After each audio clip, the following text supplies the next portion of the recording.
For Part B, you're going to be working to make comparisons, similarities, and differences with the civil rights movement and the movement that you chose in Part A.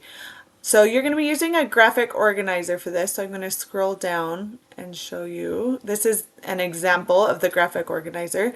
So there's 3 pages. There's one that talks about the goals, and that's what discriminations that they were facing before the movement started. What were they going through and what were they facing?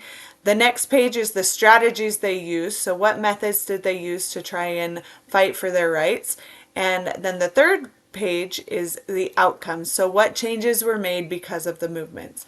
So you can see in my example here, there's several boxes that I'd like you to fill out. This side is going to be about the civil rights movement, and this side is where you're going to put information about the other movement that you chose, and then the middle boxes are where you're going to find similarities and differences that kind of like a Venn diagram that will put them together. In this top box here, in these top boxes, this is where you're going to be sharing more general ideas of like the discriminations they faced, the strategies they used, and the outcomes.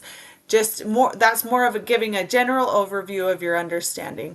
And then down here in these 2 boxes is where you're going to go more in detail, and I want specific examples of events, stories, specific laws that were changed, those things that you could expound on in your presentation. So as you can see here in this top box, I'm giving a general overview of the resistance phase. So I'm doing this whole worksheet with resistance faced. You're not going to be doing resistance faced for your project, but this is so that you can see an example.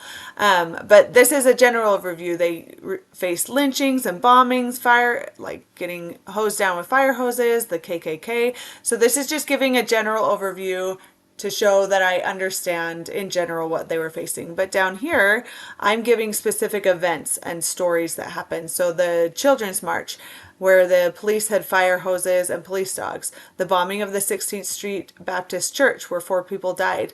Emmett Till was lynched in 1955. And Bloody Sunday, where they were peaceful marchers and they were stopped and beaten with police batons and shot at. So you can see here that it's like specific events that I could go into more detail with.